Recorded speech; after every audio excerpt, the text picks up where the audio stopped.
So hormones and chemicals in the airways.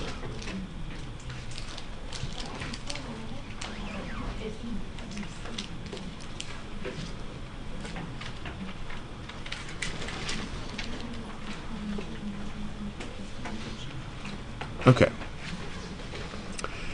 Two main hormones that can influence airway diameter. There is,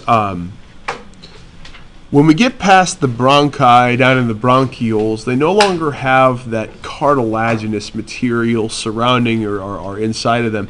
What they have instead is smooth muscle. Smooth muscle in airways can respond to hormones.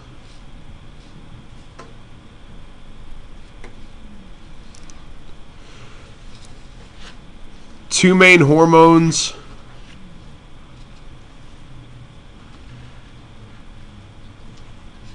are, okay, let's think about it. If you have allergies, okay, a lot of times some of these allergies can make your airways constrict. There's a hormone your body releases in response to allergies. Do you guys know what that is? It starts with an H. Histamine. That's number one, okay?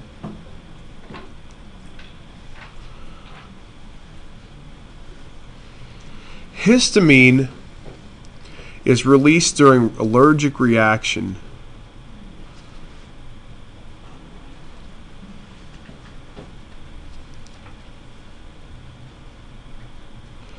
And it decreases airway diameter.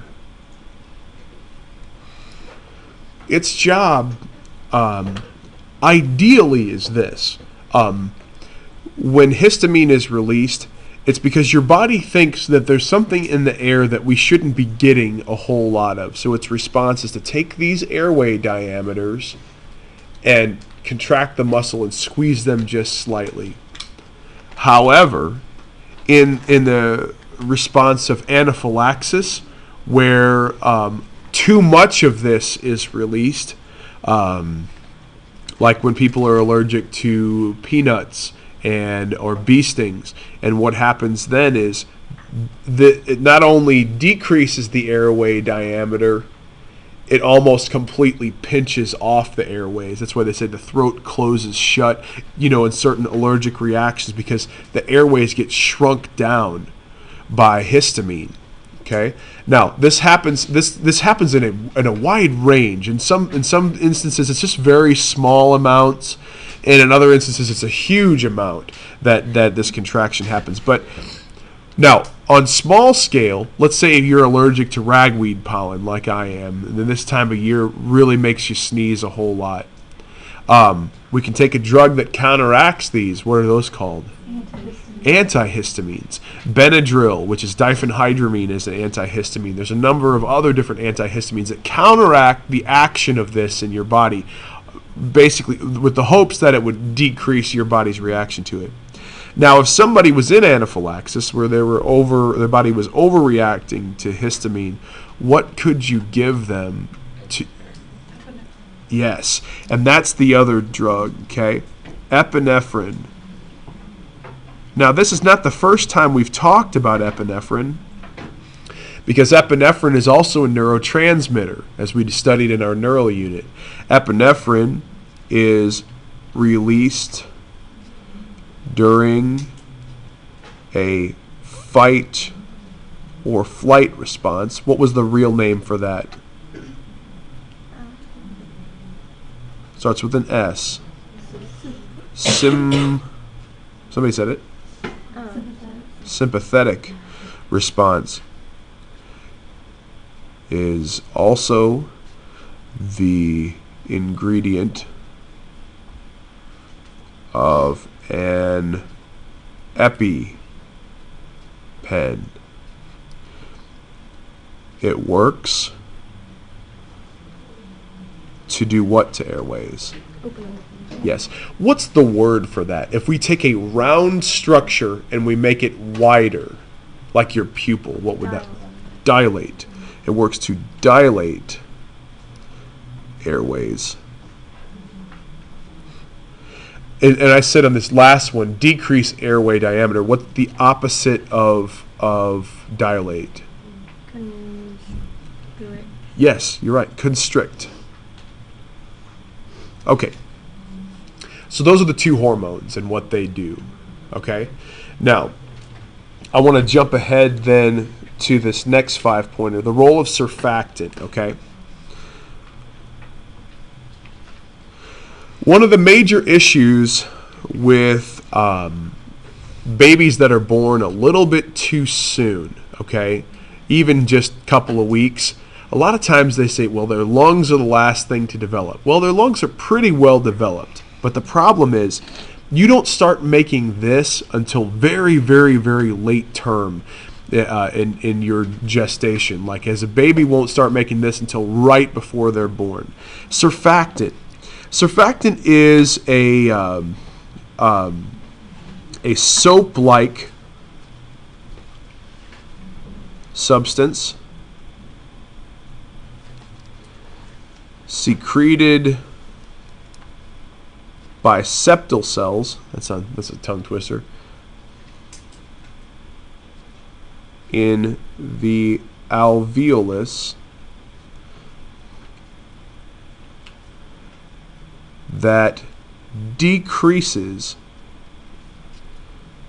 surface tension. Okay? Now, all of that can mean exactly nothing if you don't know what the significance of this is. Okay? The issue, folks, is this. Are alveoli big or small? Very small, microscopic small. So the issue is when you have this super tiny airspace here, and it's covered, like every other membrane is covered with what liquid? Starts with an M. Mucus, okay? Mucus is mostly made of what? Water. The issue with that, here we are inside the alveoli, okay? These little weird looking cells with these crazy villi extensions right here called septal cells. They're called that because they exist on the septum or the border in between these, and they create surfactant. Now, the reason we need it, okay, water molecules stick together by forming what type of bonds? Ion. No. Covalent. Nope.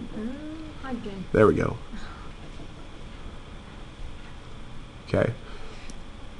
Water is polar. The electrons in water hang out closer to the oxygen than to the hydrogen, which makes oxygen partially negative and hydrogen partially positive.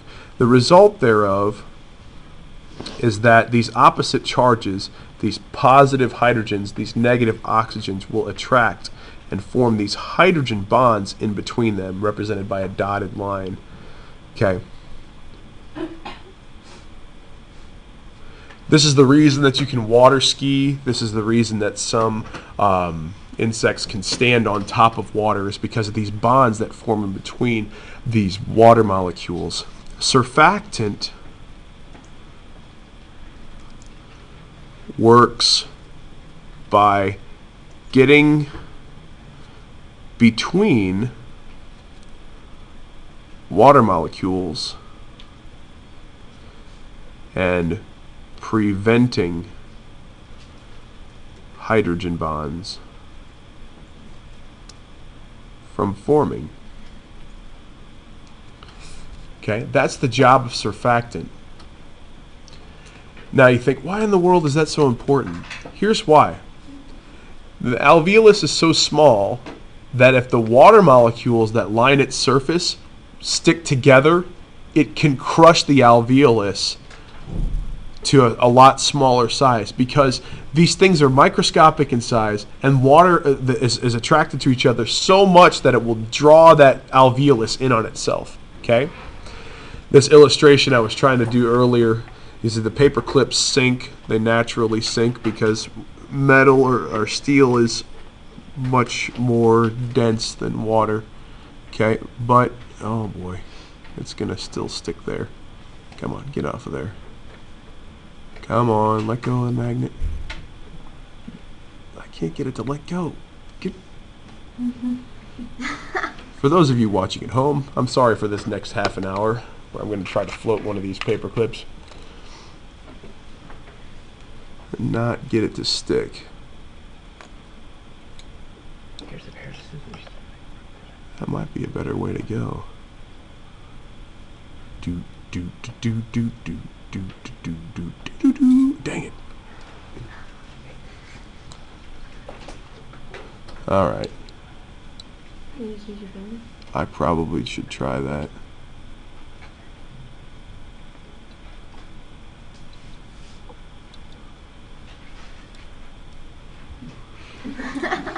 My gosh, this is way more difficult than it needs to be. All right. Let's try a pair of pliers. Maybe they're not magnetic. Oh, boy, I didn't like that one. This is the part where you're going to wish that I did some editing. There we go. Okay, so paperclip floats in water, and the reason that it's floating is because the water molecules here on top are doing exactly this. These hydrogen bonds are forming in between those. I said surfactant was like what? Was like soap, okay? So let's get a closer look down there. Now, if I've already done this illustration, I apologize, but I like to add a little dramatic feel to it by letting the soap roll down the side. Look at it go. Look at, oh, boom. And as soon as that soap hits that water, it can break apart all those hydrogen bonds at the surface, and that paper clip will drop. So you ever want to kill a bug on the water that's floating, you just put some soap in there. Yeah, that should do the trick. Now, we could try for the remainder of the day if we wanted to try to get a paper clip to float on this water again, but it won't. It won't float in that water anymore because that soap is now in between all of those hydrogen bonds, and so that all those water molecules, so it cannot form those hydrogen bonds anymore.